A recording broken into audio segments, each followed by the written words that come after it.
இன்னைக்கு ஒரே நாளில் 3 மேரேஜ் நம்ம அட்டன் பண்ண போகிறோம். சேட்டுப்பாளையம் வாக்ஸில் எல்லாருக்கும் வணக்கம் கைஸ். ஃபஸ்ட்டு மேரேஜ் யாருன்னு பார்த்தீங்கன்னா என் பெரியப்பா பையனுக்கு தான். இது வந்து மேரேஜ்னு சொல்ல முடியாது, ஒனோன்னு சொல்லுவாங்க எங்கள் ஊரில். ஒனோ என்னன்னு கேட்டிங்கன்னா பொண்ணை மேரேஜ் தான் பண்ணிடுவாங்க, ஆனால் வீட்டுக்கு கொஞ்சம் நாள் கழிச்சு தான் கூட்டின்னு வருவாங்க.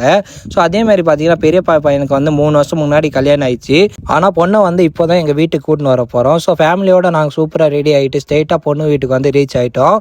அங்கே பட்டாசுனை வச்சு எல்லாருக்கும் வணக்கம்னா போட்டுட்டு கொஞ்ச நேரம் நாங்களும் பார்த்தீங்கன்னா அங்கே உட்கார்ந்ததுக்கு அப்புறம் ஸ்ட்ரெயிட்டா சின்ன அத்தை வீட்டுக்கு வந்துட்டோம். எங்க அத்தையோட சின்ன மாமனார் பொண்ணுக்கு கல்யாணம். ஸோ நாங்கள் மாயிரம் எடுத்துட்டு வந்தோம். மாயிரம்னா என்னன்னு கேட்டிங்கன்னா அப்பா வீட்டு சைடு இருந்து பொண்ணுக்கு ட்ரெஸ் அனுப்புவாங்க. ஸோ அந்த ட்ரெஸ் அத்தைக்கு போட்டு விட்டு அங்கேயே அத்தை வீட்லேயே சூப்பராக லஞ்ச் எல்லாம் கம்ப்ளீட் பண்ணதுக்கு அப்புறம் நைட்டு திரும்பி பார்த்தீங்கன்னா நானும் ஒய்ஃபோ சூப்பராக ரெடி ஆகிட்டு எங்கள் ரிலேஷனில் ஒருத்தர் பையனுக்கு பார்த்தீங்கன்னா மேரேஜ். ஸோ அதனால ரிசப்ஷன் வச்சிருந்தாங்க. அங்கே தான் நாங்கள் வந்திருந்தோம். நாங்கள் கொஞ்சம் லேட்டாக வந்தாலும் கூட்டம் கம்மியாக இருந்தது.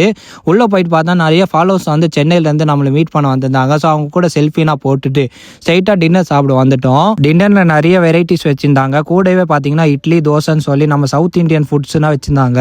ஸோ சூப்பராக டின்னருக்கு ஒரு கட்டு கட்டிட்டு லாஸ்ட்டாக பார்த்தீங்கன்னா எல்லாருக்கும் ஐஸ்கிரீம் கொடுத்துருந்தாங்க. ஸோ நாங்களும் பார்த்தீங்கன்னா சூப்பராக ஐஸ்கிரீம்லாம் சாப்பிட்டுட்டு ஸ்ட்ரைட்டாக பெரிய அத்தை வீட்டுக்கு வந்துட்டோம். எங்கள் பெரிய அத்தை பொண்ணுக்கு பார்த்தீங்கன்னா 2 நாளில் மேரேஜ். ஸோ நாங்கள் வரும்போதே மாலைனா வாங்கின்னு வந்தோம். மாலைனா போட்டு ஃபேமிலியோட எல்லாரும் குரூப் செல்ஃபி எடுத்துட்டு ஃபேமிலியோட எல்லாரும் மோலத்தில் டான்ஸ் ஆடி என்ஜாய் பண்ண ஆரம்பிச்சிட்டோம். இந்த வாட்டி பார்த்தீங்கன்னா நிறைய மேரேஜ் இருக்கு. எப்படி எல்லா மேரேஜ் அட்டன் பண்ண போறேன்னு தெரியல. கொஞ்ச நேரம் அத்தை வீட்டில் டான்ஸ் தான் ஆடி என்ஜாய் பண்ணதுக்கு அப்புறம் திரும்பி மறுபடியும் நான் மாமனார் வீட்டுக்கு வந்துட்டேன். எதுக்கு இங்க வந்திருக்கணும், இன்னைக்கு ஒய்ஃபோட கசன் பிரதர் நிர்மல்ஜிக்கும் அவங்க ஒய்ஃபுக்கும் பார்த்தீங்கன்னா ஆனிவர்சரி. ஸோ அதை செலிப்ரேஷன் பண்ணதான் நாங்கள் திரும்பி வந்துட்டோம். இங்கே வந்துட்டு நாங்கள் சூப்பராக ஜாலியாக எல்லா ஃபேமிலியோட சேர்ந்து கேக்னா வெட்டி நிர்மல்ஜி அவங்க லைஃப் டைம்லேயே மறக்க முடியாத அளவுக்கு ஃபேமிலியோட எல்லாரும் சேர்ந்து இந்த ஆனிவர்சரி செலிப்ரேஷன் பண்ணோம். ஸோ இன்னைக்கு vlogs அவ்வளோதாங்க. உங்களுக்கு vlog பிடிச்சிருந்தா vlog லைக் பண்ணுங்க, ஷேர் பண்ணுங்க. பாய் பாய்.